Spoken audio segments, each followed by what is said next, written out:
السلام علیکم دوستو، آج ہم بات کریں گے ایک اور عظیم اور بڑا شاعر خواجہ حیدر علی آتش کے حوالے سے۔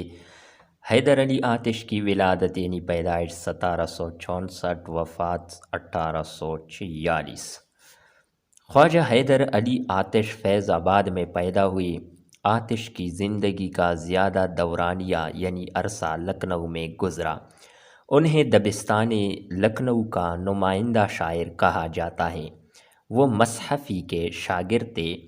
ان کی آزاد خیالی اور قلندری یعنی فقیری یا درویشی نے ان کے کلام میں اپنا رنگ دکھایا ہے۔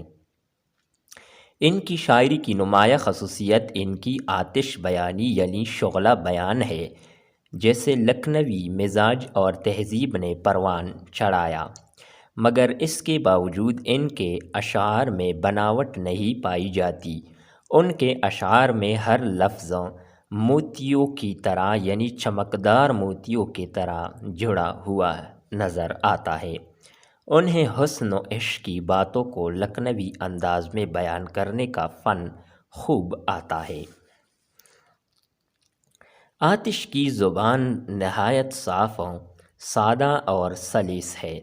اشعار کی بندش چست اور مضامین شوق یعنی خوش نوا ہے۔ جوش اور جذبے نے لکھنوی خارجیت کے ساتھ مل کر ایک نئے انداز کو جنم دیا ہے۔ ان کی شاعری میں فقیرانہ اور آزادانہ شان پائی جاتی ہے۔ وہ اپنے کلام میں تشبیہات اور استعارات کو بڑی مہارت یعنی کاریگری سے استعمال کرتے ہیں، جس سے ان کے کلام کا حسن بڑھ جاتا ہے۔ صوفیانہ روایت انہیں اپنے خاندان سے ورثے یعنی وراثت میں ملی تھی۔ اس کی عکاسی ان کی غزلوں میں خوب مل جاتی ہے۔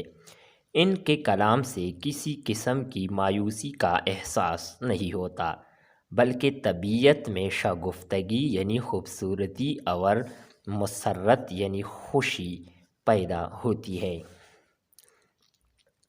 آتش کو گزر اوقات کے لیے یعنی وقت گزارنے کے لیے اوودھا کے نواب کی طرف سے کچھ وظیفہ ملتا تھا۔ وہ اسی میں قناعت یعنی صبر کے ساتھ زندگی بسر کرتے تھے۔